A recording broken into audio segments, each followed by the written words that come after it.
म्हणजे ब्रिटिशांचं राज्य होतं, तेव्हाही महात्मा गांधींनी आणि त्यांच्या सहकाऱ्यांनी आंदोलनासाठी उपोषणाचा आणि सत्याग्रहाचा मार्ग स्वीकारला होता आणि 21 दिवस उपोषण करून शेवटी ब्रिटिश सरकारला चर्चेसाठी समोर आणलं होतं. पण स्वतंत्र हिंदुस्थानामध्ये सोनम वांगचुक यांच्यासारखा एक पर्यावरणवादी, वैज्ञानिक, एक सामाजिक कार्यकर्ता जेव्हा लाखो विद्यार्थ्यांच्या भविष्यासाठी उपोषण करतो, तेव्हा एक तर सरकार कोणती चर्चा करायला तयार नाही आणि 20व्या दिवशी नामर्दाप्रमाणे काळोखात चादर टाकून आडवं करून इतक्या मोठ्या माणसाला फरफटत घेऊन गेले, ज्याची उभं राहण्याची ताकद नाही उपोषणामुळे. त्याच्यासाठी त्यांना स्ट्रेचरसुद्धा आणण्याचं सौजन्य दाखवलं नाही आणि जबरदस्तीनं उपोषण सोडण्यासाठी त्यांच्यावर दबाव आणला. त्याचा धिक्कार करावा तेवढा थोडाच आहे. सोनम वांगचुक हे प्राणत्याग करण्यास सज्ज आहेत देशासाठी आणि सरकार त्यांना घाबरलं आहे. जर सरकार घाबरलं असेल तर सरकारने ज्या मागण्या आहेत तरुणांच्या त्याच्यावर चर्चा करायला पाहिजे. मी आधी सांगितलं, हे धर्मेंद्र प्रधान आहेत, हे काय फार महान शिक्षणतज्ज्ञ किंवा फार महान नेते, महात्मा धर्मात्मा नाही आहेत. ते एक मंत्री आहेत आणि त्यांच्याकडून चुका झालेल्या आहेत आणि लाखो विद्यार्थी त्याच्यामुळे उद्ध्वस्त झाले. 20 विद्यार्थ्यांनी आत्महत्या केली. अशा वेळेला सरकारची जबाबदारी आहे. पण सरकार पोलीस बळाचा वापर करून वांगचुक यांना अटक करते आणि त्यानंतर दुसरे जे तरुण कार्यकर्ते आहेत अभिजित दिपके, त्यांच्यावरती लाठी हल्ला करून त्यांना जखमी करते आणि भाजपच्या कार्यकर्त्यांना त्यांच्यावरती शाई फेकण्यासाठी प्रवृत्त करतात. हा देश हुकुमशाहीकडे झुकला असं म्हणतात, वळला नाही. या देशामध्ये हुकुमशाही सुरू झालेली आहे एवढंच मी सांगेन. पण उद्या पार्लमेंट सुरू होत आहे आणि पार्लमेंटमध्ये हा विषय येईल. उद्या एक दिल्लीमध्ये मोर्चा आहे, आंदोलन आहे, त्याच्यामध्ये आम्ही सगळे सहभागी आहोत. या आंदोलनाला सगळे सहभागी आहेत, सगळे संघटना पाठिंबा दिल्यात. मात्र विरोधक जे सत्तेत आहेत ते म्हणतात की राजकीय वळण. राजकीय वळण आहे म्हणा, राजकीय वळण आहे. तुम्हाला राजकीय दृष्ट्या भीती वाटली म्हणून तुम्ही सोनम वांगचुक यांना जबरदस्तीनं घेऊन गेलात ना. ही तुमची राजकीय भीतीच आहे ना. तुम्हाला भीती वाटते आहे, तुम्ही डरपोक लोक आहात. तुम्हाला स्वातंत्र्य आंदोलनाची भीती वाटली, पण तुम्हाला ब्रिटिशांची भीती वाटली नाही, कारण तुम्ही ब्रिटिशांचे खबरे होता. तुम्हाला पंडित नेहरूंची भीती वाटते, तुम्हाला इंदिरा गांधींची भीती वाटते, तुम्हाला सोनम वांगचुकची भीती वाटते, तुम्हाला अभिजित दिपकेची भीती वाटते, तुम्हाला उद्धव ठाकरेंची भीती वाटते, तुम्हाला शिवसेनेची भीती वाटते. असे तुम्ही डरपोक लोक आहात. उद्याच्या मोर्चात तुमच्याकडनं कोण सहभागी होणार? आम्ही सगळे हो. उद्धव ठाकरे पण स्वतः असतील मोर्चामध्ये. आम्ही सगळे हो असं जेव्हा म्हणतोय तेव्हा तिथे उपस्थित असलेले संसदेचे सगळे सदस्य जे शिवसेनेचे आता आहेत ते राहतील. 6 खासदार जे आहेत ते त्यांचं विलिनीकरणाला मान्यता मिळालेली आहे. आता एनडीएचा हा सर्वात मोठा दुसऱ्या क्रमांकाचा पक्ष झालेला आहे. त्यावेळीच एकनाथ शिंदेंनी आरोप करणाऱ्यांना टीका केलेली आहे. ते म्हणतात की जेव्हा हे फुटणारे जे आमच्याकडे येतात तेव्हा ते वाईट होतात, त्याच्या आधी ते चांगले असतात नाही. आणि आरोप करणारे फक्त लेणार. बघा, एकनाथ शिंदे म्हणजे काय आचार्य विनोबा भावे नाही आहेत, लक्षात घ्या.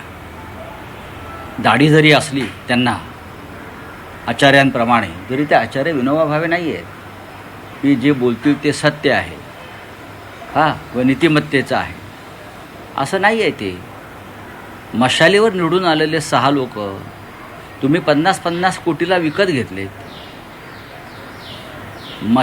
मशाल चिन्हावर निवडून आलेले हे लोक आमचे निर्लज्ज, हे गद्दार आहेत. हा, हे गद्दार आहे. चांगले का वाईट सोडून द्या, हे गद्दारच आहेत. मशाल चिन्हावर निवडून आलेले 6 लोक तुम्ही 50-50 कोटीला विकत घेता. यात कोणतं आलं आहे शौर्य, मर्दुमकी, नीतिमत्ता आणि लोकशाही चांगले आणि वाईट? याचं उत्तर त्यांनी द्यावं ना. तुमच्या चिन्हावर निवडून आले असते तर आम्ही जे आले नंतर आम्ही काय म्हणतो का नाही वा तुमचे निवडून आले, पण आम्ही मशाल चिन्हावर निवडून आणले. माननीय उद्धव ठाकरे साहेबांनी मतं उद्धव ठाकरेंना पडलेली आहेत, मशालीला पडलेली आहेत.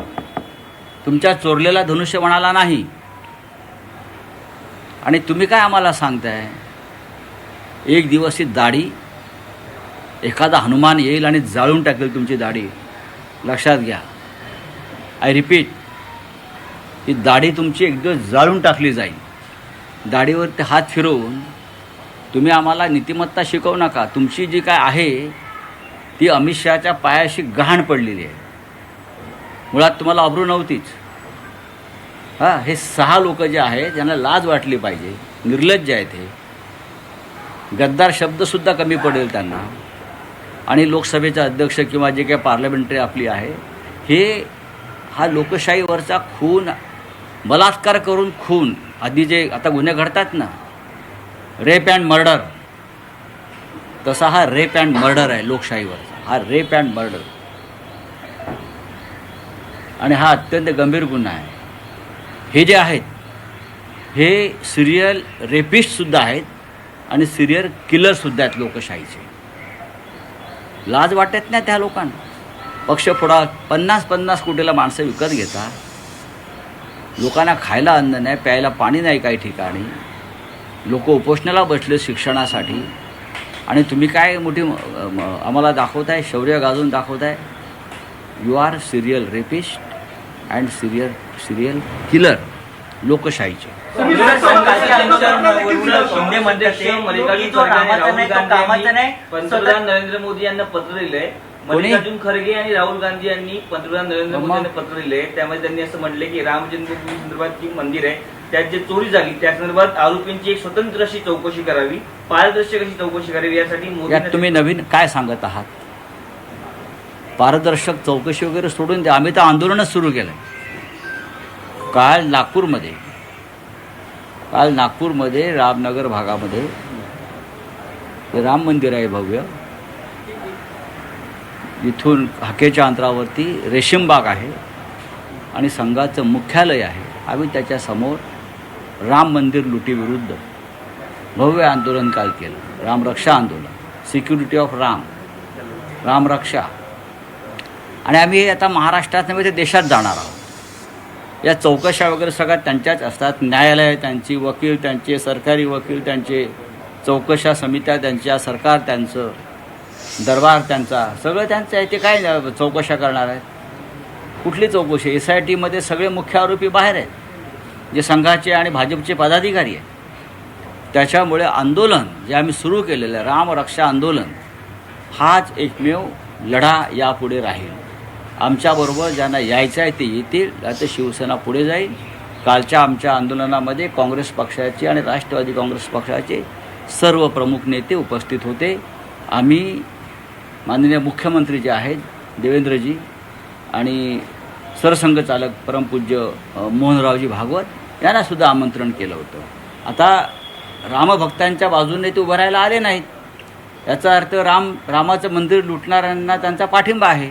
फडणवीसांना तुम्ही आमंत्रण दिलं होतं, त्यावर एकनाथ शिंदे म्हणतात की तुम्ही राहुल गांधींना, सोनिया गांधींना, अखिलेशजींना यांना आमंत्रण द्यायला पाहिजे. हे जे महाशय आहे ज्यांचं तुम्ही नाव घेतलं ते नक्की कोणाची प्रवक्तेगिरी करतायत? तुम्ही सुद्धा उतरायला पाहिजे ना. कारण खरं म्हणजे त्यांना मी आठवण करू देऊ इच्छितो, पक्ष सोडण्याआधी 1 दिवस आधी ते अयोध्येला होते माझ्याबरोबर. गद्दारी करण्याआधी जो आम्ही कार्यक्रम अयोध्येत तेव्हा घेतला होता, मी दिवस बघा, त्याच्या आधी 2 दिवस आधी माझ्याबरोबर अयोध्येमध्ये होते ना. रामाने त्या गद्दारीला परवानगी दिलेली नाही तुमच्या. आणि राम मंदिर लुटीचा विषय हा राहुल गांधींनी समोर आणला. लक्षात घ्या. अभ्यास करा, पेपर वाचा म्हणावं. अभ्यास, फक्त नोटा मोजू नका आणि नोटांचे आकडे वाचू नका, बरं का. ठेकेदाराकडून जे येतात ना त्या फक्त नोटा वाचण्यापेक्षा मोजण्यापेक्षा वृत्तपत्र पूर्णपणे वाचा आणि माहिती घ्या. याच आंदोलनावरून शिंदे म्हणतात की अरे सोड रे, शिंदे काय चाललंय?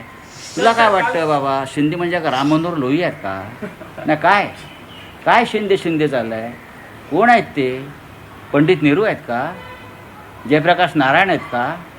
आचार्य कृपलानी आहेत का? कोण आहेत? वसंतराव नाईक आहेत का वसंतदादा पाटील आहेत? बंद करा हे नुकसान करताय तुम्ही महाराष्ट्राचं.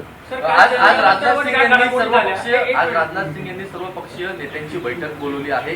त्यासाठी आपल्या पक्षातून कोण उपस्थित राहणार? सुप्रिया सुळे. आता काय आहे, सर्व पक्ष त्यांचे आहेत. TMC त्याने विकत घेतला, शिवसेना त्याने विकत घेतली, असे अनेक पक्ष त्याने विकत घेतले, आप विकत घेतला. त्याच्यामुळे सर्व पक्ष त्याने विकत घेतले. त्या पक्षांची ती बैठक आहे. अभी हिंदी पे बोलिए चलो. छह सांसद जो है इंडिया में शामिल हो गए, क्या सुप्रीम कोर्ट में ये जो देखिए बात